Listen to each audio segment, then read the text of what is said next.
Hey everybody, this is Heidi from the blog Hands Occupied with another video tutorial for you. In today's video, we are going to go over how to make tassels using the Tassel Maker from the new Boye Pom Pom and Tassel Maker. I really like this because when I grew up doing yarn crafts, I learned how to make tassels just using cardboard and string, so the sizing could be a little bit arbitrary. But the nice thing about this Tassel Maker is that it's got here all of these different measurements are listed, so you can make your tassel a specific size. So for example, right here you've got 1.25 inches all the way down to 6.25 inches, and it also lists the size in millimeters for our metric friends out there. So let's get started on how to use this fun tool.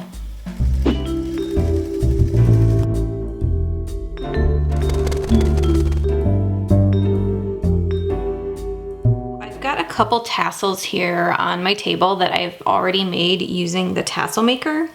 These were made with some leftover neon shawl yarn that I had laying around, and I really didn't want to let any of that fun neon yarn go to waste. And it's really nice yarn too. So I'm going to demonstrate using this Tassel Maker using some leftover sock yarn and shawl yarn that's made out of high quality fibers that I wouldn't want to go to waste. You can also use any kind of string at all. You don't even have to use yarn if you want to get real creative. But that's why I've got a couple of these finer gauge yarns here, because they're made out of really nice material. But then also here I have this gray yarn, and this yarn is made out of linen, and it's a little bit stronger and has a little bit less pull than these wool yarns, the green and yellow that I have here to demonstrate with. And I'll show you in a second why that is so useful. I've also got scissors because those are important in just a moment. So you can use the same sort of concept as this Tassel Maker if you don't have the Boye Tassel Maker. It just makes everything a little bit easier. So what we're gonna do here is start by picking a size we want our tassel to be. I'm gonna make mine a little short, and so I'm gonna do 1, 2, 3, 4, this fifth one here, this fifth size, which is 3.25 inches. And I'm gonna fold that down and clip the end of this wing, a few of them, into these little dots here on the left of the Tassel Maker. So that's how you can easily, without having to cut up cardboard and hurt your hands, you can quickly and easily pick your size that way. And then if you really want all the pieces out of the way, you can clip them to the side, and now you've got this clean, measured space to work with on your Tassel Maker. So what we're gonna do next is start by picking our yarn color. I think I'm gonna do this yellow because I like how it looks with all this blue and with my nails. Because if you can't play with color in crafts, really, what can you do? So I've got this long tail, and there's two little notches here at the top of this Tassel Maker. And what you do is you lay your yarn, leaving a tail, across those notches and lock them in place in each notch.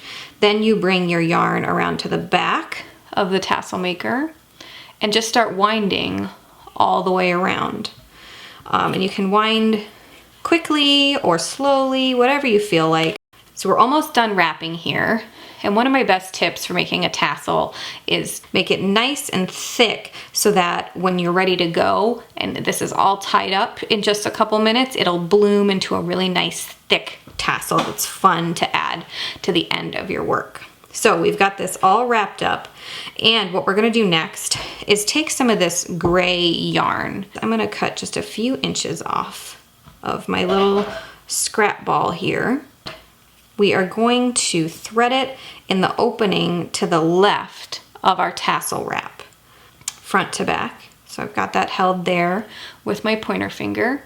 And then we're gonna wrap it around through the other opening in our Tassel Maker. So you can see the gray line there around all those wraps of yellow yarn.